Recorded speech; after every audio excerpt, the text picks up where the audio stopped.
हमारा आज का सवाल, इसराइल के गुमशुदा कबीलों के साथ क्या हुआ?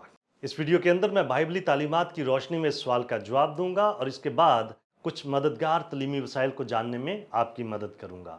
लिहाजा इस वीडियो को आखिर तक देखिए।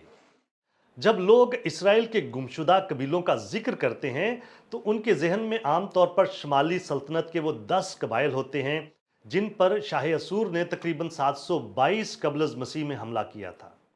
ये कबीले रूबन, शमाउन, लावी, दान, नफ्ताली, जद, आशर, इश्कार, जबलून और यूसुफ हैं।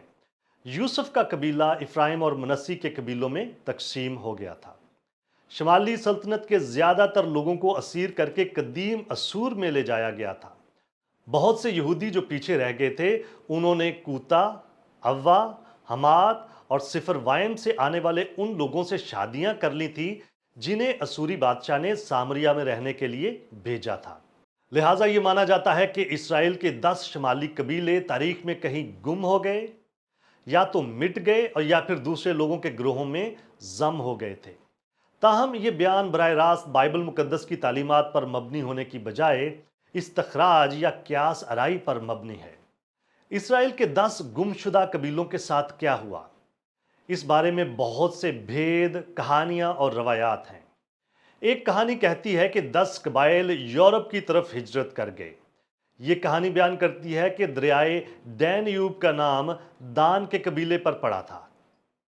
एक और कहानी कहती है कि कबाइल मुकम्मल तौर पर इंग्लिस्तान हिजरत कर गए और ये के मौजूदा तमाम एंग्लो सैक्सन दरअसल यहूदी हैं। ये बिदती ग्रोह ब्रिटिश इजरायलिज्म की एक तालीम है। दुनिया भर में ग्रोहों की एक हैरान कुन तादाद ये दावा करती है कि वो गुमशुदा कबाइल से ताल्लुक़ रखते हैं। हिंदुस्तान, नाइजेरिया, एथियोपिया, पाकिस्तान, अफगानिस्तान, शुमाली अमरीका में ऐसे लोग मौजूद हैं जो सभी इस तरह के नस्बनामे का दावा करते हैं। दीगर नजरियात जापानियों या अमरीकी हिंदुस्तानियों को इसराइल के 10 गुमशुदा कबाइल करार देते हैं। लेकिन सच तो यह है कि इसराइल के गुमशुदा कबीले असल में कभी गुम नहीं हुए थे। बहुत सारे यहूदी जो असूर की फतह के बाद उस मुल्क में पीछे रह गए थे, वो जनूब में यहूदा की सल्तनत के साथ दोबारा मिल गए। बाद में असूर को बाबल की तरफ से फतह कर लिया गया, जिसने इसराइल की जनूबी सल्तनत पर हमला करते हुए बाकी 2 कबाइल यानी बिन्यामीन और यहूदा को भी असीर बना लिया। इस तरह शुमाली कबाइल के बाकी लोग भी बाबल की असीरी का हिस्सा रहे होंगे।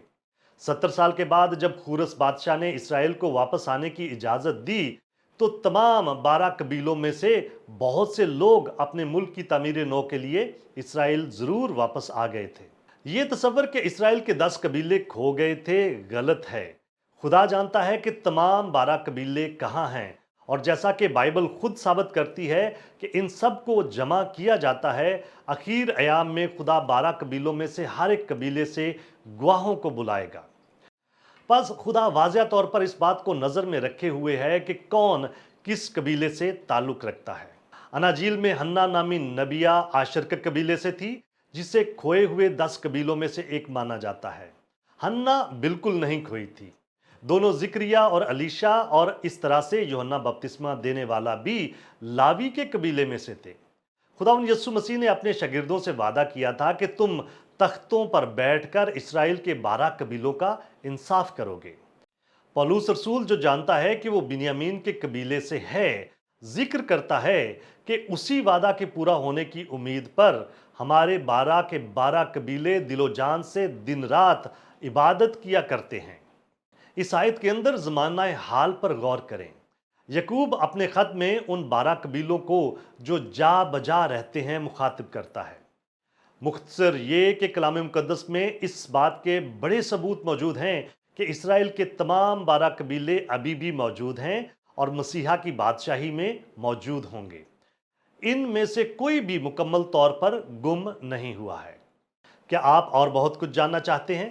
हमारे चैनल को सब्सक्राइब कीजिए ताकि आप हमारी दीगर वीडियोस को मिस ना कर दें। और बहुत सारे सवालात के जवाबात को जानने के लिए हमारी वेबसाइट godquestions.org को विजिट कीजिए। क्या आपके और बहुत सारे सवालात हैं? बाइबल मुकद्दस के पास आपके सभी सवालात के जवाबात हैं। शुक्रिया।